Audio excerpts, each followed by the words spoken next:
Thank you, everybody, for coming to the Preble Town Board meeting of June 11th, 2018. Are there any corrections, additions, or deletions to the minutes of May 14th? Move the minutes be approved.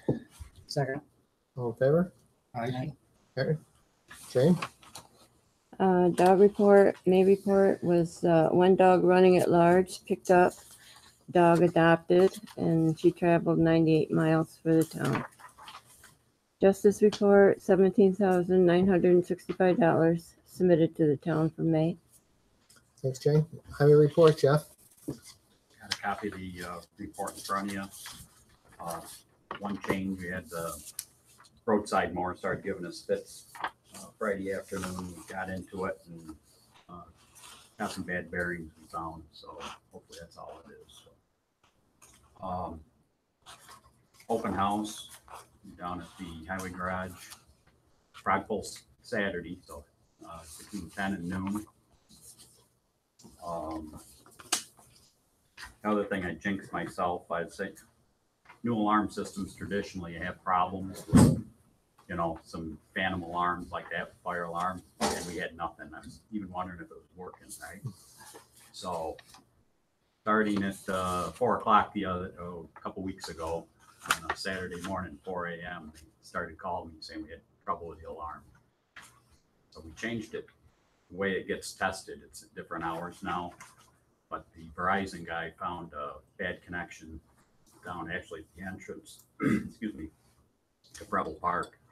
Hopefully that took care of it. I haven't gotten any sense. But, everybody knows how the landline is up here in Preble with Verizon. But that was problematic. I got, probably over 3 days, about 16 or 17 calls on it. That's main things. Oh, and Amnesty Day, I haven't even got a bill from the county yet, so I can't even give you the numbers. I don't know. Normally I have it by this meeting. I'll have it for you next month, so we can look that over. And I think we've got the other stuff scheduled later on in the report for the meeting. Yes, we do. Thanks, Jeff. Recreation, Renee? Just some quick highlights. We did get the $1,500 grant for the youth bureau, just waiting on the county legislators to do their part on that, so funds can be dispersed. Cannon Bottle Drive still successful. Things are being dropped off for that. Field trip and busing is just about finished for the program. I gave everybody a copy of the program as it is as of right now. Lunches are all set for the program. I'm going to go in on the 27th for the finalized training and paperwork of that. Looking at having some concrete work done at the bathrooms. Got a couple bids on that, waiting for a third bid. The chicken barbecue on Memorial Day was a great big hit. Thanks to Kevin Kruger and Wayne Drake of Great Carpentry and Jack Stage for doing that.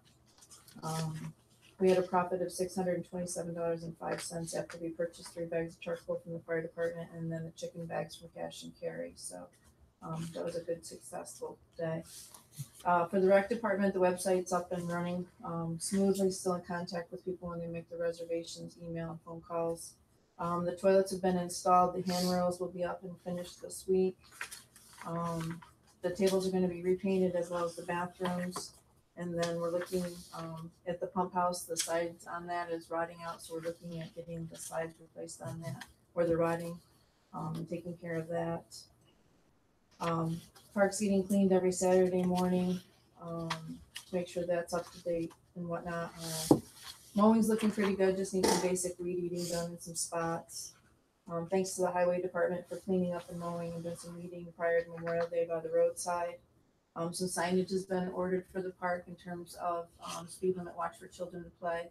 The playground needed some signage as that was all faded. And the pavilion expectations signage, just what people need to do when they're there, that's been ordered. Other than that, things are going relatively smooth. Have you gotten any more information on the dumpster situation? No, I haven't. Okay. The baseball team's gone. The big baseball team's gone. There's just the Sunday team right now that's down there playing. So Okay. I'll get back on that. Okay. Thanks, Renee. County Legislator Don Boyden. Well, good evening.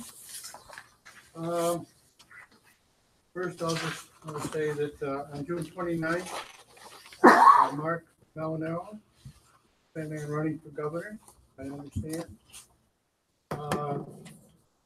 He'll be in Preble at the Northeast Transformer site. Check with Jim to find out the time of arrival there. I'm sure he'll know, right? I don't know yet, Yeah, but I will. You will know. Okay. You'll also be going to other sites around Portland County. And you'll probably know what other sites when he finds out when he's actually coming. There'll be a dinner held at Finale for a fundraiser. There'll be at 6 p.m. Reservations are needed. The cost is $100 per plate. Yeah, anybody wants to go. I'm sure he would appreciate your donation. So,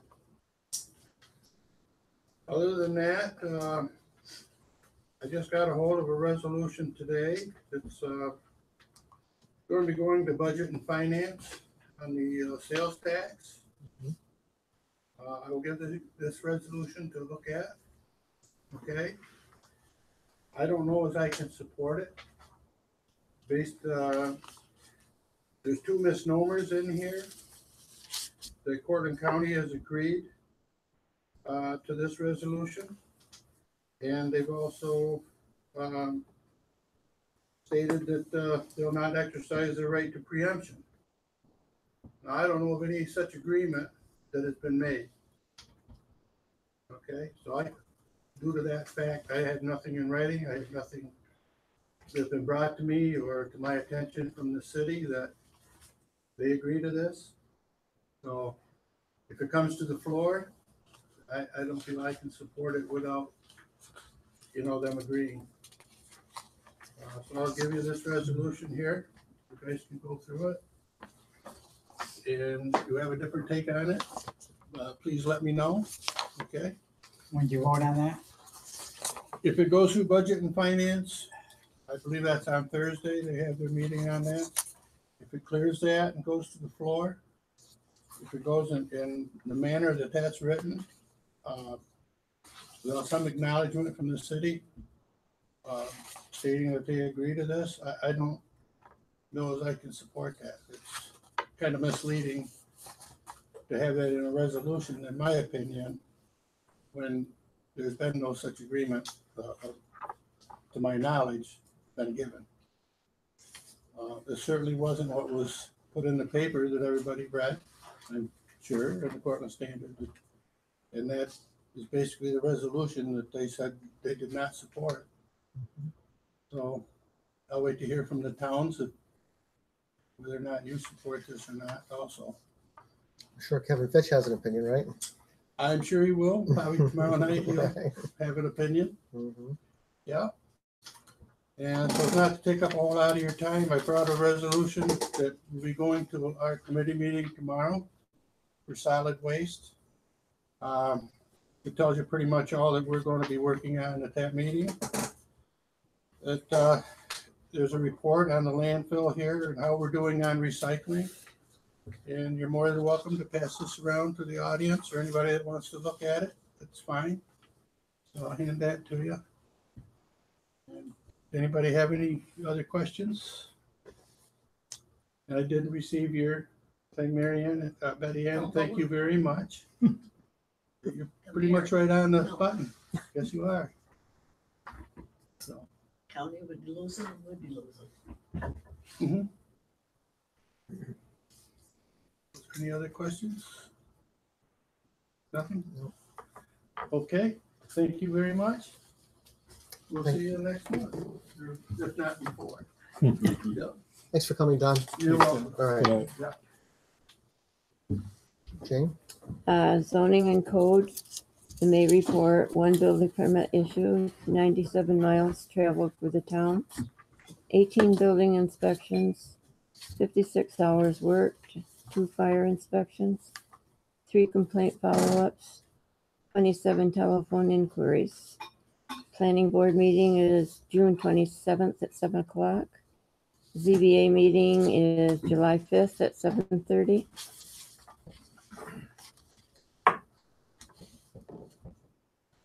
Thanks, Jane. Historian Ann Henderson is not here. Okay. Okay. We collected fees of $277, dispersed 262 to the town of Preble and 15 to New York State Egg and Markets. Tax collection, I have settled with the county treasurer. The total warrant was $1,763,017.83. And there were 20 parcels returned unpaid, totaling $58,991.22. Thank you, Jane. Unfinished business. We want to talk about the solar law. We could start with Amy or Don, whoever.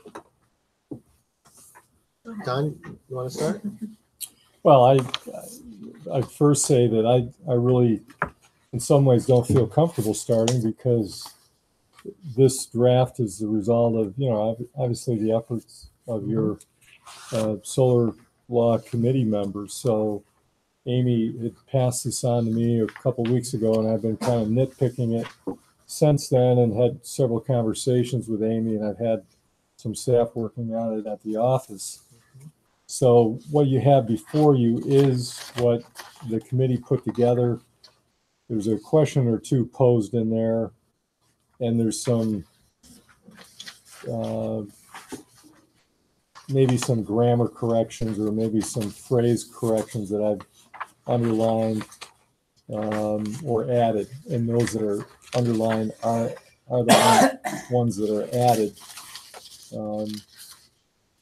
And what this does, and again, just my kind of overview of it, but what this does is, obviously they give you some definitions, but I think they're breaking down proposed regulations to three different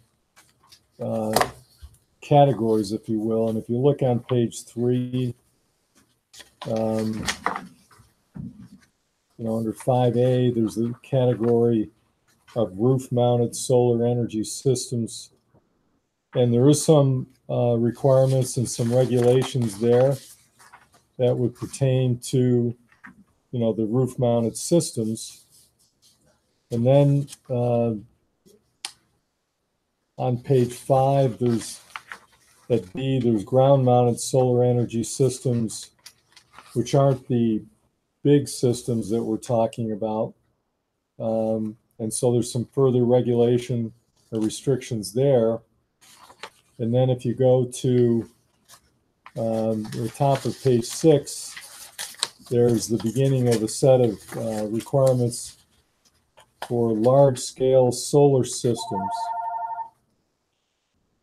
And so that obviously contains the bulk of the regulations. They define and they break down what a large-scale energy system is. They set a base number of, I think it's 200 kilowatts. And I've kind of tried to get my hands around what does 200 kilowatts mean in terms of, how many panels, how big of an area. And my understanding is the 200 kilowatts is much, it's certainly maybe in relative terms a large area, but it's apparently much smaller than any commercial developer would want to develop because it's just not large enough to cost justify. But go ahead, Amy. Matthew from your office contacted me, and he did some research on that, on what it would. He might not have given it to you, but he sent it to me. So it's really not as large. There isn't really that much acreage that would be used, so we were more comfortable with it. Right. Okay. And it this ties into, especially the large scale. They have to go through a conditional use permit. Well, first of all, there's limitations on where those systems can go. And it's light industrial, commercial districts. Pretty much everywhere else is prohibited.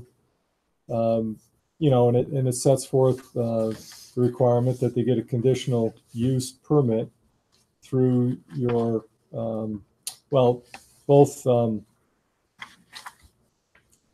planning board and the ZBA would be involved, okay? You know, just my own take on it. I don't know what, Amy, you think, or Joe, you think, but one of the big concerns would be, okay, so let's say this development goes and it goes for 25 years. I guess none of us are going to have to worry about it too much, but for the next generation, I kind of struggle with, okay, what do we do to try and ensure that adequate provision will be made so that when it's time to shut it down, there's money there to clean it up. So I don't, I guess I'd just throw that out there for you to consider as you read through this. So I've talked to Jim briefly on it. As I said, I've spent a good deal of time talking to Amy about different aspects of it. And I guess what I would ask is that everyone, you know, read through it, and then probably at the next board meeting, or if you could get back to Amy and or myself in the meantime with any particular thoughts or whatever, we would try and have a version, I guess, in place for you to consider starting the enactment process. And, you know, obviously the enactment process involves having a public hearing and getting public input. I think that's probably a pretty big step in something like this. So it doesn't obligate you to do anything, but, you know, you could start it up at that point, I think. Let's just review that process for 1 second. So let's say that next month you get the final draft or whatever, you know, you have the proposed legislation. So that would have the final wording in it as proposed. So then at that point we say, yep, let's approve it pending public, you know, pending the appropriate approvals. Let's get the ball started. So then we schedule the public hearing, we send it off to the planning commission. Correct. But at that point, if there are any significant changes to the wording, then we have to start that process all over again. So I just want to get that on the table, right? You're absolutely right. I mean, minor changes, you could continue with the process. Grammatical corrections, that sort of but thing. you're absolutely right. If there's substantial changes, right, you would then re-advertise for another public hearing, you bounce it back to county planning. Right. That's exactly right. So I just want to have us mindful of that so that we don't do that if we can avoid it, you know, so that we might consider it at, you know, by the next meeting, have all of our input. Certainly give the public the opportunity to read the final document and participate in a public hearing before we approve it. But I think we ought to have our input into it and the final text in it. So for the next meeting, I would question whether we could have the final text. That's up to your comfort levels. Really. You're absolutely right, Tom. But I'm throwing that out there in terms of a timeline. I would question that whether we would really be able to have the final text that we could all feel great about, but maybe we can.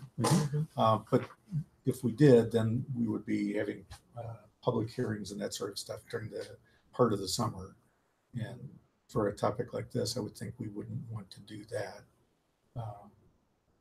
So I'm just kind of talking about a timeline a little bit. Too, if you wanted to. I mean, yeah, but again, I mean, it's in the middle of the summertime. Lots of people are off on vacation or whatever. So I'm thinking that we might want to just keep that in mind in terms of a timeline and focus maybe in, you know, with a goal of having the public hearings in September and approving it in October kind of time frame. That fits within our moratorium, right?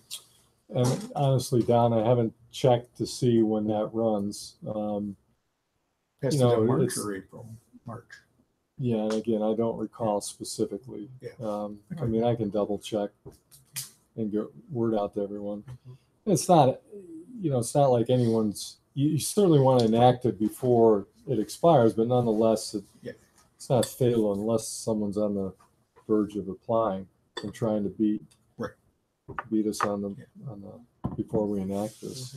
Yeah, I'm not trying to drag our feet here. I'm just trying to make it so that we don't kind of have a comedy of errors going through. Absolutely.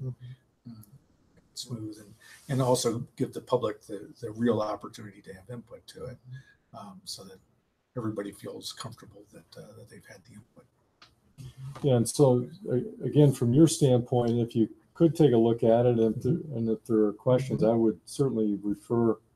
I'd like to hear about it myself. You know, if there's enough questions, maybe the committee would want to meet again before our next meeting. I don't know. But my goal, as far as taking this version, would be to put it into a local law format, so that if you were ready to move it ahead, I'd have it in that format for you for the July meeting. And, you know, I'll have it in the computer down so we can make whatever changes with that. So it doesn't commit us to anything, but just to have it ready just in case. Amy, do you have any comments that you'd like to make? No. Okay, so our homework is reading through this and getting back to Amy. You're done. I think it's great that we have a draft before we're starting to vote on it. So kudos. Okay, website status done. So we have gotten everything that we need now to take over the website. So we're kind of in that process. And we, as Renee mentioned, we have the calendar kind of back online. So kind of, you know, the immediate crisis is over. So rather than trying to hire somebody and fix the current one, we're going to focus on kind of building the new one. It should be fairly straightforward to do that. And so we've got 2 people identified already. I'm looking for a third to send out kind of letters for interest. I'm preparing a draft document for that. I'm happy to circulate it, but I don't think it needs, you know, I mean, it's fairly technical stuff as opposed to any policy type issue. It's just, you know, the right technologies, what are you going to propose, that sort of stuff. And I would hope that by the next board meeting, I can give you some input on a direction that we might want to take, and then we can decide how to proceed from there. Okay. Is that, Yeah, That's good. Okay. That's good. all right. Thanks, Don. Next on unfinished business, paving the town hall parking lot. Jeff, you weren't here last month, but maybe you could give us your reasons for why you want to do this and how we're going to get it done. Biggest thing is the comments I get in the winter when it's muddy out there, but I had it. Gotta love how politics play in circles here. Had it set up where the city would come up, we wouldn't have any paver costs or other costs to do this, just material costs. And well, as Don mentioned with the tax deal, the mayor is pulled and said we're not going to go help anybody until this is settled. I didn't expect that phone call, but it came. So that being said, it's a matter of, there's, I don't know, I've never sat and counted them, 40, 50 cars a day probably go out there and get their mail twice a day. Big mail trucks out there turning around back and forth, about a 4 to 6 point turn depending on the driver. And lot goes on back there as far as traffic now that never happened before. So that was my intent. We talked about it when they were first put in there, as far as getting that smoothed up, and you got even foot traffic there that you never had before. So that was my thought, was that, like I say, back when we put that, the post office put that back there, was talked about. So whatever the board wants to do. Okay. Any questions to Jeff about this? Any idea what it'll cost? What's that? Any idea what it'll cost? On the high side, material wise, I was just looking at 3 inches of binder and 1.5 inches top on it. And good for 5-6 years, then put a seal on it. Yeah. Good for another 6 years. I mean, like last month, my high estimate was around 15,000 in materials. Biggest thing right now, asphalt went up this month. It's going to go up next month. The futures market says it's going to keep going up. They're squeezing more diesel fuel and gasoline out of the the raw product, so there's less of all the crap goes in the road, you know? So then they're charging more for the asphalt, so. Okay. uh, This is not something that's in the budget, so what would you propose? We have savings in the highway department, right? Yeah, that's the money end of it. We have There money. it is. That was budgeted for this building. We could probably use, and we haven't been using it every year. It's in the budget. We don't use it because we were going to finish this project here. It's what you want to do. I mean, there's levels of, you can pre-gravel it, you can chip seal it, you can put grindings out there, all of which are going to be maintenance problems when it comes to trucks turning around on them like that. They're going to get tore up. Oh, yeah. I'm not, the grindings are really neat, but there's a reason there's mountains of them around here, because they're not the real cure-all.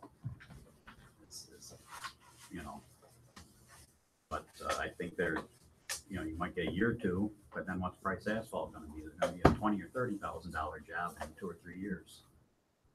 So, It's hard to say. These prices tend to go up and down. but they'll never go back. Asphalt was on price the last couple of on sale the last few years. I mean, it's, you look at the futures markets and like that, you can see what was going to happen, and it's happening. And so we'll see. But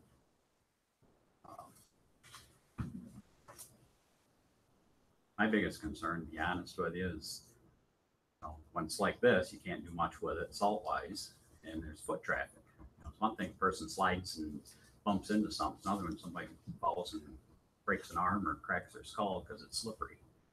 And you can't put much for salt out back there because it gets muddy.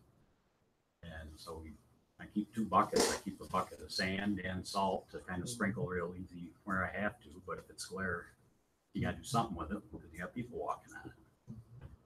My bigger concern, to be honest with you, isn't the car traffic. It's people getting out of their car, getting to that box, and not going down in a pile. Getting to where you can keep it nice and clean.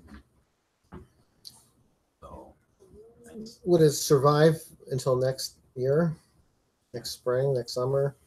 Then we can have. I mean, We could put it in the budget in October when we do our budget for next year.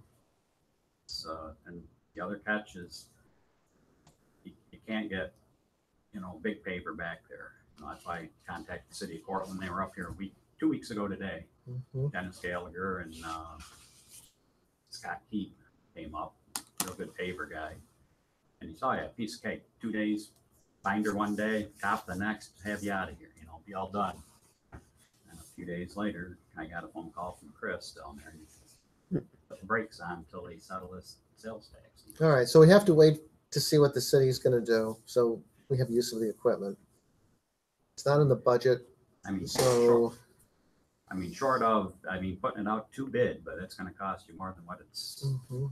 you know, and then you're going to get, you can inspect it. It's going to be the job that they do. It's not going to be the job that you Right. really want. Right. You know, good heavy base.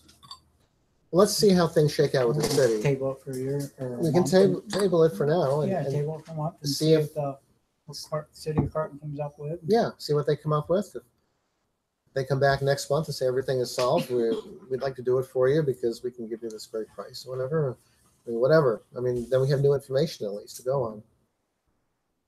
Okay. Thanks, Jeff. Okay, county snow removal. Again, Jeff, you're up.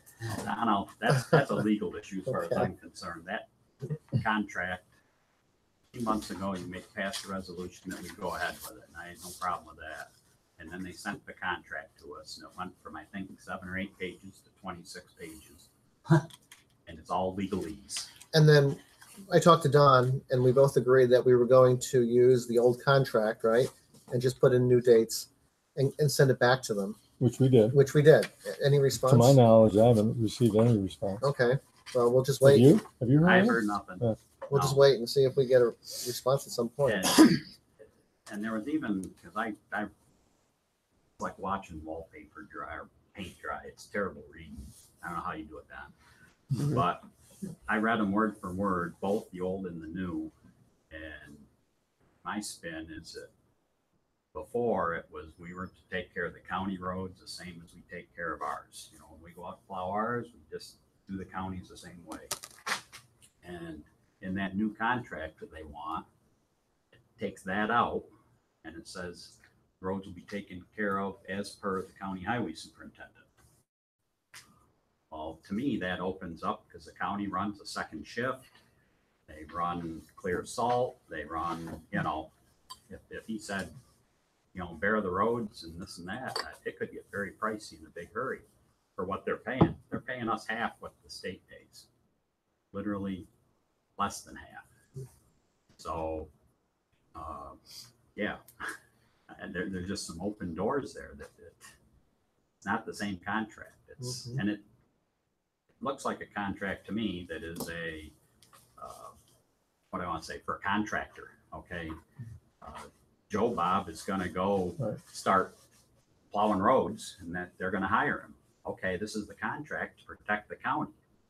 We're another municipality doing similar services, trying to share a service here, and it shouldn't take Don or myself X hours to read through this contract. That's, you know, to me, it should be more of a shared service agreement, not a contract where we're getting told how to do everything.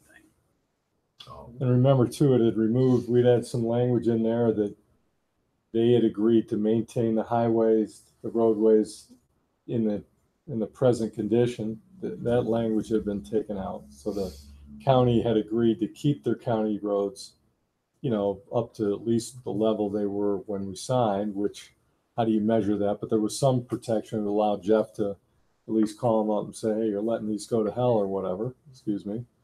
And then the other thing it took out was our ability to, on a year's advance notice. It wasn't quick, but it's a 5-year agreement, but either side had the right to opt out on a year's notice. And that was removed. So. And to add to that, I think there was either 7 or 9 ways the county could get out of the contract. Yeah. One was if it wasn't funded. Okay. There I think 7, Don, wasn't there? There was quite a number. Yeah. And it was written by the county for the county. That's not I'm shocked. the spirit. It just takes away the spirit of trying to share service Right. and help each other out, to me. Right. All right. So we'll just wait. We'll just wait till we get a response. We'll get something at some point. Yep. Okay. Under new business, Don Armstrong's office contacted me over email and said that we might want to consider a harassment policy, given the state of the news these days. And there was also an article in Association of Towns. Don, can you give us a comment on this? Yes, we've had some done a little searching, and what prompted it was, I do take a look at it. I can't tell you I read every article back or the whole magazine front to back, but I certainly do look at the town topics, and it looks like there's a new sexual harassment prevention policy that's required. So I don't think, you know, it's urgent that we get something in place, but I think it looks like it is required for municipalities. So I think we ought to move in that direction and come into compliance with that in the next month or two. So I'll get a draft put together and I'll get that to you. Just wanted you to alert you to that. Thanks, Don. So I've got something. Oh, okay. I got one more item here. Oh, okay. Jeff gave me an item here, 284U agreement. Jeff, can you explain what that is? Yeah, it's agreement. And I apologize. It's been a crazy year. Normally signed it earlier in the year than this. And it shows basically breaks down the budget by line item. And you've all got a copy of it. And I hope I looked at it to reference it. But it's basically where that money is being spent in the highway. So basically it takes fiscal year 2018 and they'll receive X dollars through state aid, through the CHIPS fund, where that'll get spent. And then the other funding lines for the town. And then it breaks it down into sub paragraphs. This is a format that the state, it's actually the state comptroller lays this out. General repairs under 1A, permanent repairs, and then on the back, it's the permanent improvement bridges. And it lists off, what you see. The biggest thing is that by the time, usually it's nice, time you get the roads swept, cleaned up, then you can kind of get a feel what you need to work on. Roads and like that, equipment purchases, and then your snow and ice removal. It's just the dollar amount and what it's going to be used for, which is kind of self-explanatory, but it's something that the comptroller likes to see on file. Another file change. So it's something we have to sign, right? Well, and if there's questions on it, feel free to. Mm-hmm. What I do? Nope, dropped it. Yeah, 2008 instead of 18 in one spot. I apologize. My secretary's not very good. Got bad fingers. But yeah, and it. What it tries to do is open up that line of communication and have something that other. So yeah, this is the money and this is where it's going. Mm-hmm. Kind of draw the coalition of, Mm-hmm. It's very, like the general repairs section doesn't say anything other than it's to upkeep the maintenance and highways and bridges of the town. Okay, it's more of a organizational statement more than a to-do list. When you get into the permanent improvements, there's some criteria that you must meet. As far as the major bridges and culverts, and then the equipment is basically what the general, but that doesn't change anything. You still have to go through the current procurement procedure set forth by the town, and any equipment like that has to go through normal resolutions and like that. So it's just kind of the baby step out of the gate as to what, with a broad brush, what you're spending the money on. We've signed this in the past. Yeah. Yeah, it's sort of. It's housekeeping, bookkeeping. Yeah. Well, we could either sign it now or we can wait and have everybody read it and sign it next month after everybody's read through it. Whatever you want to do. Wait till next month when Linda's here. Okay, yeah, Linda, hopefully we'll be here next month. Okay, so we'll read that this month. And if we have any questions, we can address it next month.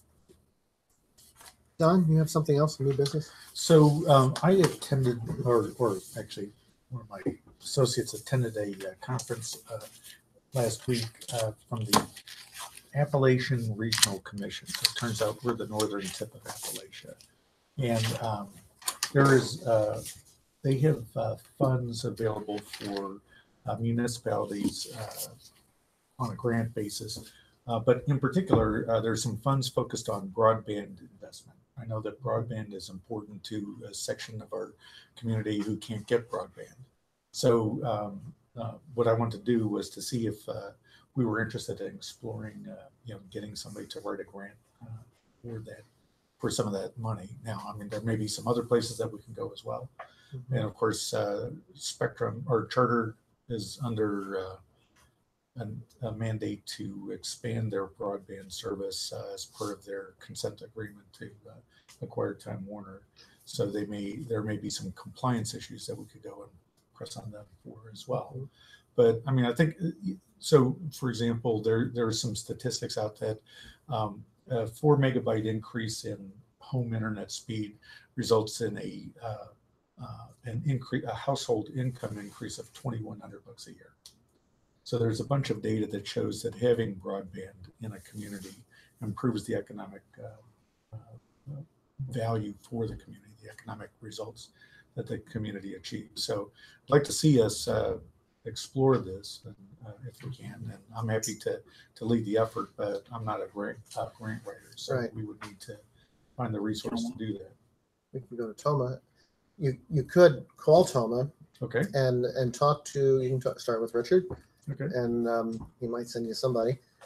and just explore, just let them know what you want to do. Sure, sure. And they could say, well, we don't really specialize in that. We go to here. Point me to the Or- right Steer you in the right Yeah, direction. they'll steer you in the right direction. for a grant. And, you know, of course, it's, I want to say it's speculative at this point. I mean, I don't know if we would qualify in their program in terms of, would our number of citizens that need it, you know, meet their thresholds, that sort of stuff. I don't know if we could win the grant, Right. but I think it's at least worth exploring. I think Toma, with their knowledge and experience, can give you some kind of a response and a direction on this, that either it's worth pursuing or maybe it's not worth pursuing. Okay. Yeah. All right. So Feel free. I'll get in contact. Okay. Okay, great. Okay, thanks. Well, I know years ago, what is it, 6-8 years ago, the county got a big wad of cash from the state to get everybody in the county broadband. But never know what happened to that money, you know. So I know that, so Time Warner was in fact incented to put broadband in a bunch of places, and they did, but it wasn't 100%. Spot So, location. I'm sorry. What was that? Spot locations or? Well, so, you know, I mean, they were extending their existing network into areas that they, you know, kind of at the edges, at the boundaries. And so I guess we still have some gaps, particularly at the northern end, where people can't get broadband. I mean, that Putnam is a great example of somebody that can't get broadband, but yeah, I mean, we got Goes all the way other residents. around. Yeah, exactly. Doesn't come up to Tisco, but it goes around Masters. Right. So I mean, I think, you know, it's something that's that I think is important, and I know I've heard from some other people that they would like to see us do it. And came across this grant money, and maybe there's an opportunity to get it. Well, we'll see, right? Okay. Yeah. Yeah. Absolutely. Okay. Okay, thanks, Don. During the month, we received $1,771.89 from Northeast Transformers. We received $741.92 from USPS. And at this time, I'd like to open up our meeting for comments or questions from the public. Anybody has anything that they want to say? Joe? I just want to support Don's talk about broadband. I think the contract with Spectrum is up in January. Is that right? They have a 10-year agreement with the town? I believe so. Okay. So they're under, first of all, they just got fined $1 million because they didn't meet their goal. Where we live up on the northern end of Song Lake, there are 6 of us that really run businesses a lot from our houses. We've been approaching Spectrum. For a mere $78,000, they'll run their cable down. So, and the governor has a program that everybody's supposed to have broadband. Well, somehow that didn't get down to Spectrum. So I would think that one of the things that could be brought up during the contract negotiations is they could let the board know just how well they are serving the town. How many families are excluded? And what are they going to do to earn the right to have that contract? Because we started calling, it took me almost a month to figure out who to make a complaint to at the state level when they weren't responding. It's not a simple system. So the town really could do the citizens a great deal of help by pushing them on that. Because it's something we all need. So I really support that analysis, and I'm going to keep working on it from the consumer end, and I'll share that with Don and see if we can get more people covered here. Okay. Thanks, Joe. Anybody else? Comment or question? Okay, we need a motion. Somebody? Yeah. Somebody else? Oh, okay. We need a motion to pay the general fund vouchers. Make a motion, pay general fund vouchers, abstracts number 6, numbers 139 to 167, totaling $10,321.72. I'll second. All in favor? Aye. Right, okay. Carried. Need a motion to pay highway fund vouchers. I'll make a motion, pay the highway fund vouchers, abstract 6, numbers 38 through 48, totaling $792.13. Second. All in favor? Aye. Carried. Need a motion to adjourn. Move we adjourn. Second. All in favor? Carried. So, are you gonna get, or can we get copies of these made? These are the two documents. We'll just put them back on. like- Yeah, we can get, those are copies you're giving to us here, right? So we can make copies. No, from We're Boyd. talking about from that, Boyd. we can Yeah, account. those are the documents Boyd used to try. Oh, okay, yeah, we And I can think make. we'll, yeah, I think we'll take a look at them. Yep. And particularly the tax. See what they're scheming up. Take money out of our pocket. Oh, thanks. I don't know how to run that.